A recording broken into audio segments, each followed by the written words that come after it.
My name is Hannah, and I'm 34 years old, and I live in Los Angeles. And I once had a career corporate job that many were envious of, and then I gave it all up for love.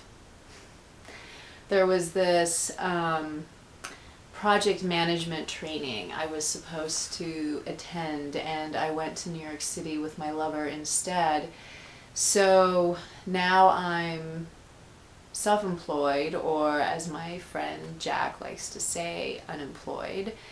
And I write books and I blog about the things that continue to revolve around my life: men, dating, not dating, who I'm having sex with, who I'd like to be having sex with, who I'm obsessing over, and why the hell I just can't get everything that I want out of life.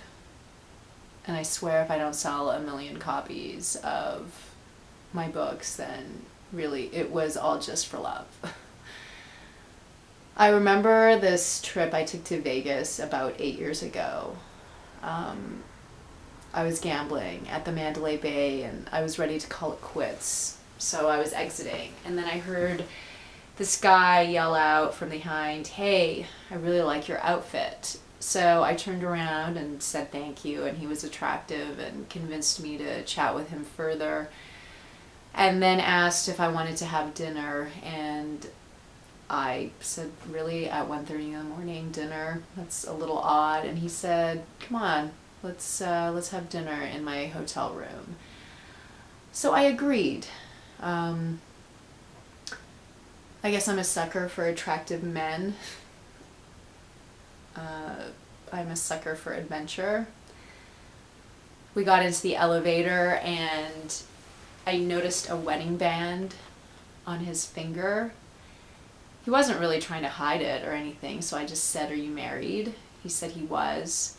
And I said, "Okay, let me get this straight. So you're married, but we're now having dinner in your hotel room because we're naive and we don't really know what's going on." I mean, I think everybody knows what dinner in a hotel room means. He said, "My wife and I have an open relationship," and I'd never heard of anything like that before. I mean, to me, there was marriage and there was cheating and there was nothing in between. And not that I had been an angel, really. I hadn't been. I was not a good girlfriend. I guess I was saving myself for marriage. It was this sanctimonious thing in my mind, and I guess I thought that everything before marriage was justified and okay somehow. You were young, you were experimenting, you were, trying to figure out who you were, trying to figure out your sexuality, what you wanted out of life. It was all justified. You weren't married. So I had dinner in the hotel room with this guy, and he was a great kisser and really great at oral sex, but I didn't have sex with him. I don't know, there was still something about it that was wrong. And quite frankly, he could have been lying to me about the whole open marriage thing anyway. He could have just been saying that to make himself feel better. The funny thing about the story is that 8 years later and 4 years into my marriage, I'm having the same conversations with my husband. Of course, he's completely appalled at the idea of me even bringing up sabbaticals or opening up our marriage or swinging. He's appalled.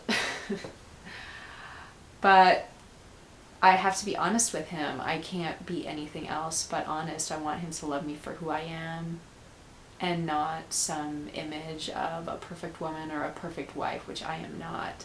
And that's not what love is anyway.